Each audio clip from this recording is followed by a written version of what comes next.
بسم الله الرحمن الرحيم الحمد لله رب العالمين والصلاة والسلام على أشرف الأنبياء والمرسلين وعلى آله وصحبه أجمعين أما بعد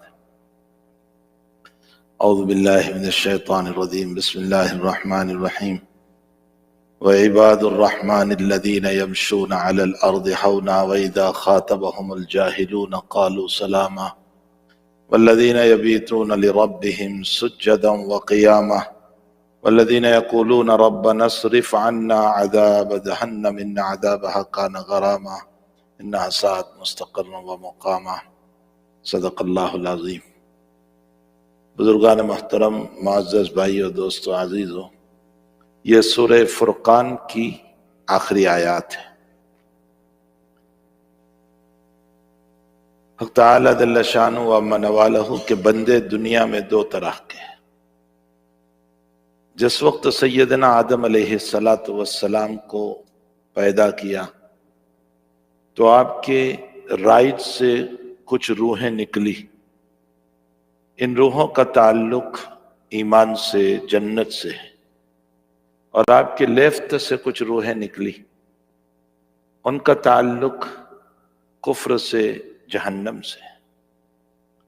حدیث شریف میں ہے کہ نبی اکرم صلی اللہ علیہ وسلم جب معراج میں تشریف لے گئے تو سیدنا آدم علیہ السلام سے ملاقات ہوئی۔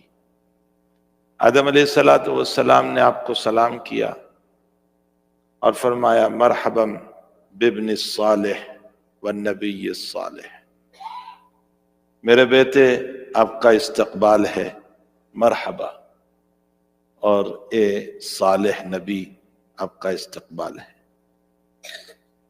والد صاحب نے آپ کا استقبال کیا، چونکہ آدم علیہ السلام والد ہیں۔ حضرت فرماتے ہیں کہ میں نے جبریل سے پوچھا کہ کون ہے یہ؟ فرمایا یہ والد آدم ہے۔ میں نے نبی اکرم صلی اللہ علیہ وسلم فرماتے ہیں کہ میں نے دیکھا کہ آپ رائٹ میں جب دیکھتے ہیں تو ہنستے ہیں اور لیفٹ میں دیکھتے ہیں تو حضرت روتے ہیں آدم علیہ السلام۔ میں نے پوچھا کہ کیا وجہ ہے؟ فرمایا رائٹ کی اولاد ساری کی ساری جنتی ہے، ایمان والی ہے، اللہ ہم سب کو موت تک ایمان پر قائم رکھے، اور یہ جو لیفٹ میں ہے یہ سب جہنمی ہے، کفر پر چلنے والی ہے۔ اب یہاں ایک سوال پیدا ہوتا ہے، میں کچھ علمی بات آپ کو بتاؤں چونکہ سمجھنا بھی ضروری ہے حدیث کو۔ بعض لوگ یہ سوال کرتے ہیں کہ جب اللہ ہی نے ان روحوں کو لیفٹ میں پیدا کیا، جہنمی پیدا کیا، تو پھر اللہ عذاب کیوں دے گا؟ جب اللہ ہی نے پیدا کیا اس کو کفر میں تو اللہ عذاب کیوں دے گا؟ اس کا جواب یہ ہے کہ اللہ کے لیفٹ میں رکھنے سے وہ جہنمی نہیں بنے۔ اصل مسئلہ یہ ہے کہ اللہ علیم بذات الصدور ہے، اللہ کا علم دائمی ہے، ہمیشہ کا ہے، اس کا علم کبھی فانی نہیں، کبھی ختم نہیں، وہ ہمیشہ کی باتوں کو جانتا ہے۔ اللہ کے علم میں تھا کہ میں اس بندے کو دنیا میں بھیجوں گا، اس کو اختیار دوں گا، لیکن یہ اپنے اختیار کو میس یوز کر کے، غلط یوز کر کے میرا کفر کرے گا، میری نافرمانی کرے گا۔ تو جو دنیا میں یہ کرنے والا تھا اس کو اللہ نے اپنے علم کے اعتبار سے لکھا ہے۔ اللہ کے لکھنے سے جہنمی نہیں بنا، وہ جو ہونے والا تھا اس کو اللہ نے لکھا ہے۔ مسئلہ تقدیر کا سمجھ میں آ گیا؟ کہیں اس حدیث پر اشکال نہ ہو جائے۔ یہ ہے تقدیر، اس کو کہتے ہیں تقدیر۔ یہ نہیں ہے کہ اللہ نے کسی کو جہنمی لکھ دیا اس لیے وہ جہنم میں گیا، نہیں، وہ دنیا میں اللہ ہر بندے کو اختیار دے کر، مجھے اور آپ کو اگر اختیار نہ دیا ہوتا تو میں پتھر ہوتا۔ پتھر کو کوئی اختیار نہیں، اس کو کوئی اختیار نہیں ہے، اس کو جہاں چاہو اٹھا کر پھینک دو۔ مجھے آپ کو اختیار دیا ہے، میں اپنے اختیار سے ہاتھ ہلا رہا ہوں، میں اپنے اختیار سے بول رہا ہوں، میں اپنے اختیار سے سو رہا ہوں، میں اپنے اختیار سے چل رہا ہوں، تو اللہ نے بندے کو اختیار دیا۔ جو بندہ دنیا میں آ کر اپنے اختیار کو رائٹ استعمال کرے گا وہ مومن اور جنتی ہوگا، اس کو اللہ نے رائٹ میں لکھا۔ اور جو بندہ دنیا میں آ کر اپنے اختیار کا مس یوز کرے گا، غلط یوز کرے گا اور عیاشیوں میں مبتلا ہو کر کفر کرے گا، اللہ کی نافرمانی کرے گا، اللہ نے اس کو لیفٹ میں لکھا۔ تو اللہ کے لکھنے سے کوئی جہنمی نہیں بنا، بلکہ جو کرنے والا تھا اس کو اللہ نے لکھ دیا ہے۔ اس لیے حدیث شریف میں ہے کہ جب کوئی بچہ پیدا ہوتا ہے تو اللہ تعالیٰ چند چیزیں اس کی لکھ دیتے ہیں۔ پہلی چیز اس کی لکھتے ہیں کہ اس کی عمر کتنی ہوگی۔ جب ہم پیدا ہوتے ہیں نا تبھی یہاں لکھا ہوا ہوتا ہے، مجھے اور آپ کو نظر نہیں آتا، فرشتوں کو آتا ہے۔ میری عمر کتنی ہے؟ نمبر 2، میرا رزق کیا ہوگا؟ میرا رزق بھی لکھ دیا گیا ہے۔ اس لیے نبی علیہ السلام نے فرمایا تمہیں جو رزق مل رہا ہے وہ تمہاری تقدیر میں لکھا ہوا مل رہا ہے۔ جب مقدر کا رزق تمہیں ملنے والا ہے تو تم حرام کا رزق کیوں لے رہے ہو؟ حلال کا لو، جائز کا لو، ناجائز کیوں لے رہے ہیں؟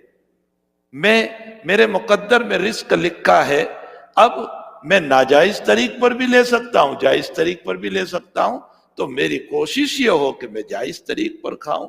پھر نبی علیہ السلام نے یہ بھی فرمایا کہ مقدر کا رزق تمہیں مل کر رہے گا، پھر اس رزق کے خاطر اللہ کی عبادت کیوں چھوڑ رہے ہو؟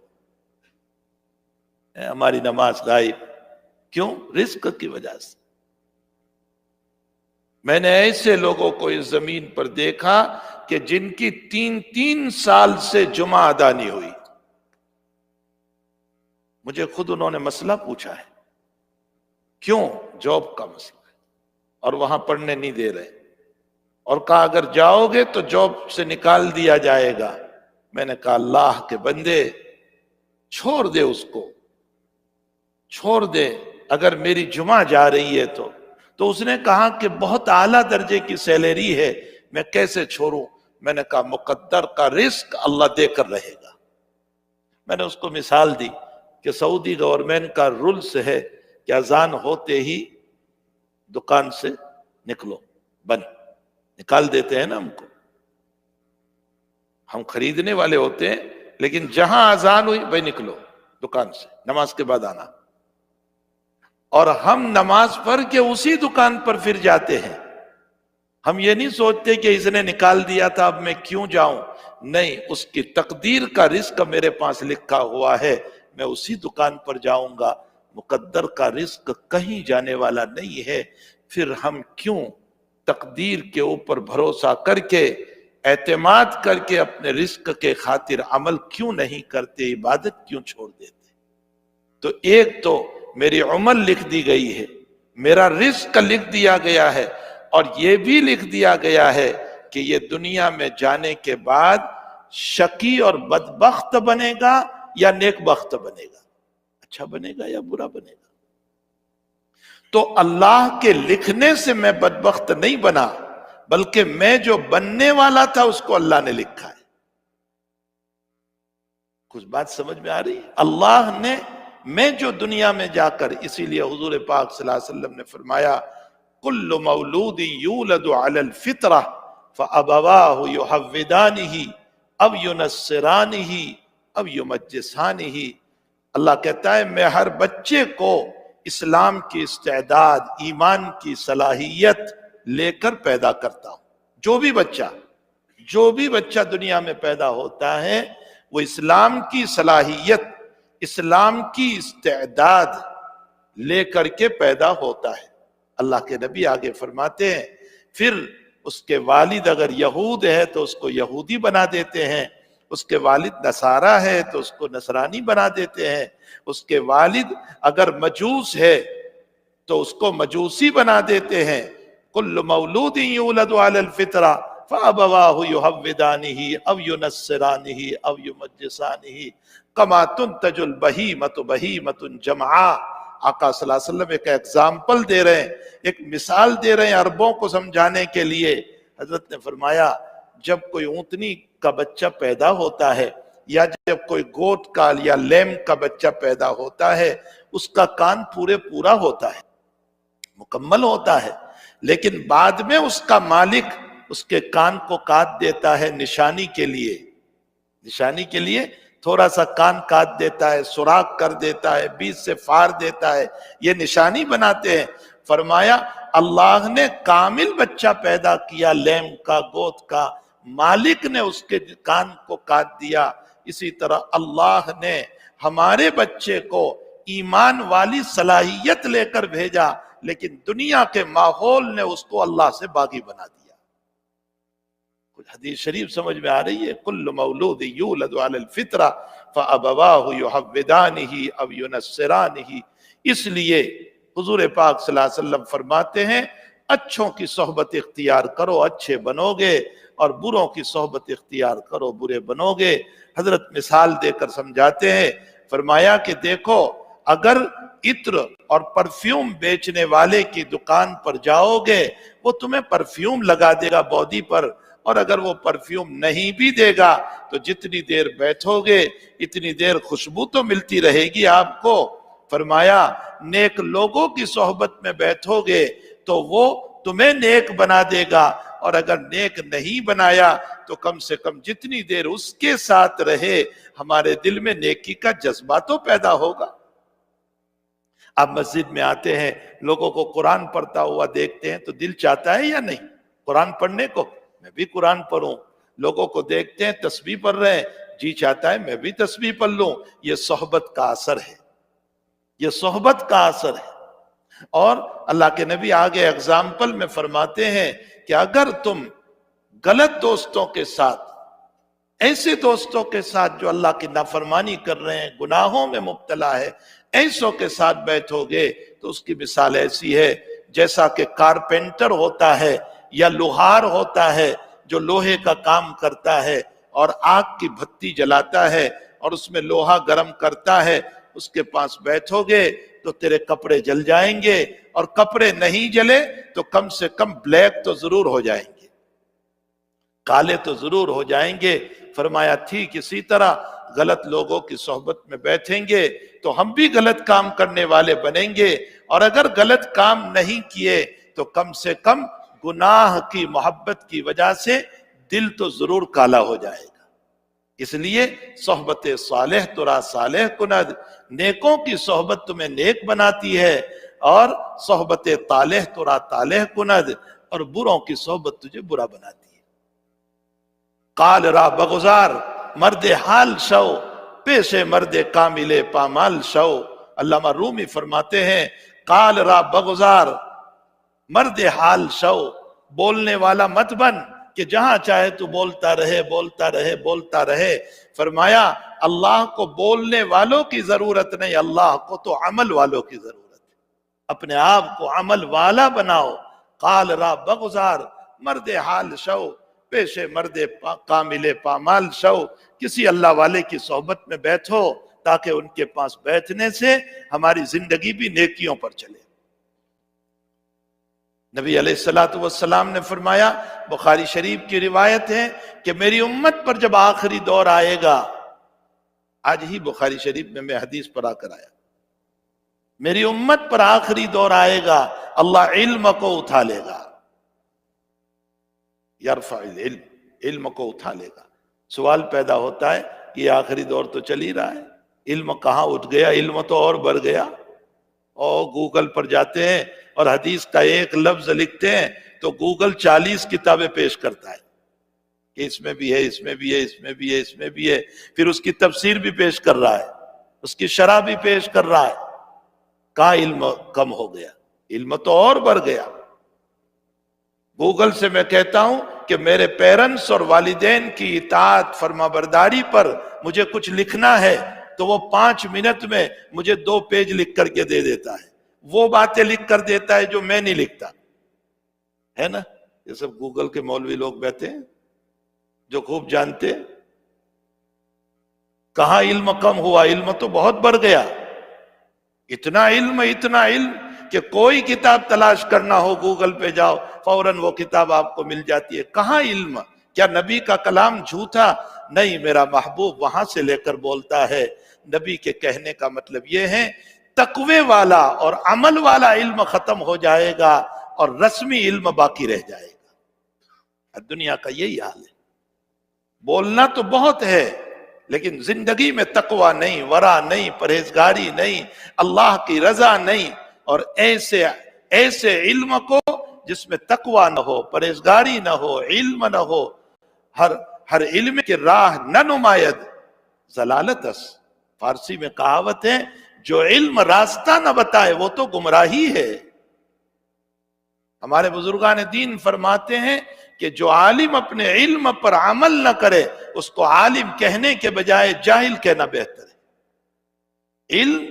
علم نام ہے۔ امام مالک رحمت اللہ علیہ فرماتے ہیں لیس العلم بکثرت الروایات انما العلم نور ینفذہ اللہ تبارک و تعالی علی قلب من شاء۔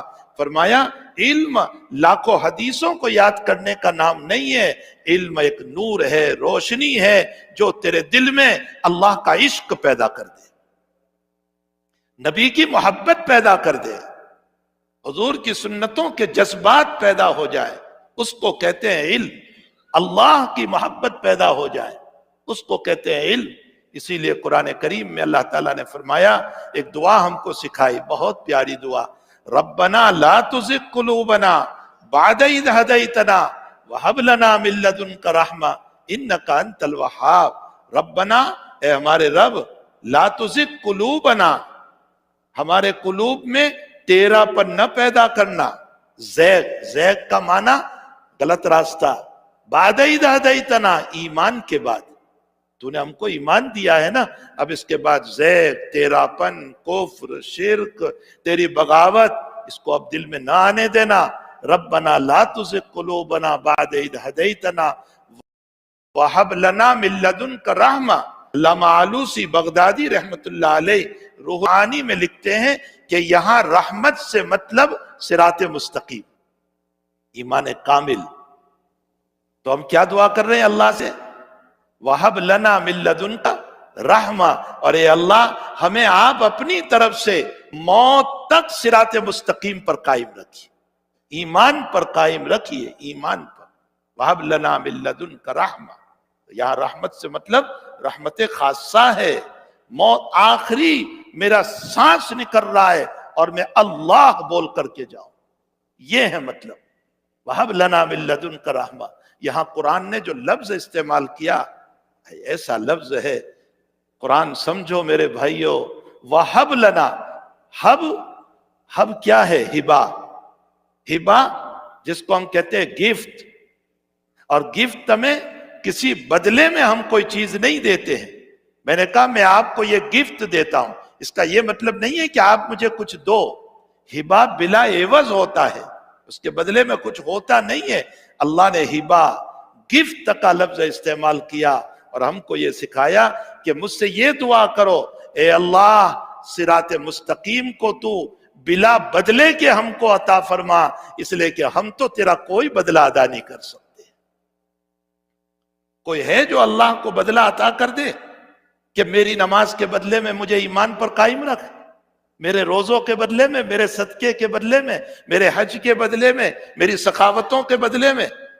کوئی عبادت اللہ کا بدلہ نہیں ہو سکتی ہے، اس لیے اللہ بلا بدلے کے تو مجھے ایمان پر قائم رکھ۔ کیوں؟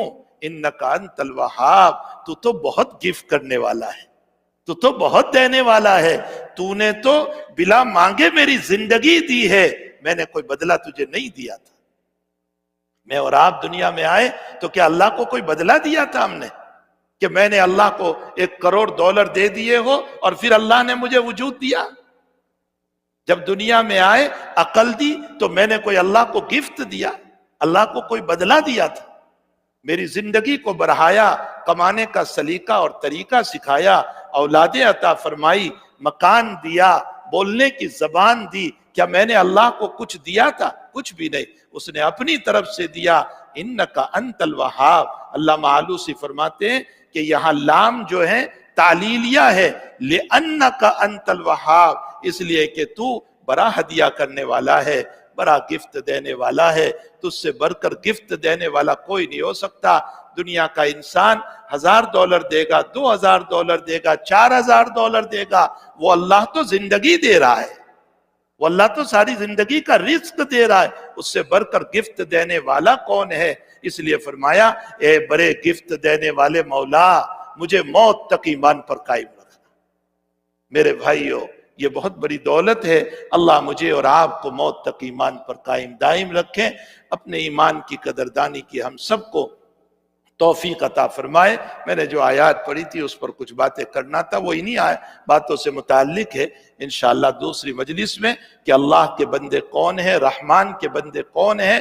وَعِبَادُ الرَّحْمَنِ الَّذِينَ يَمْشُونَ عَلَى الْأَرْضِ حَوْنًا، اللہ کہتا ہے میرے بندے تو وہ ہیں جو زمین پر چلتے ہیں تو تواضع سے چلتے ہیں، عاجزی سے، اکڑ کر، تکبر کر کے، غرور کر کے، بڑا بن کر نہیں چلتے، جھک کر چلتے ہیں۔ اور بھی نیک بندوں کی صفات اللہ نے بیان فرمائی۔ اللہ مجھے اور آپ کو رحمان کے بندے بننے کی توفیق عطا فرمائے۔ وصلی اللہ علی النبی الکریم برحمتک یا ارحم الراحمین۔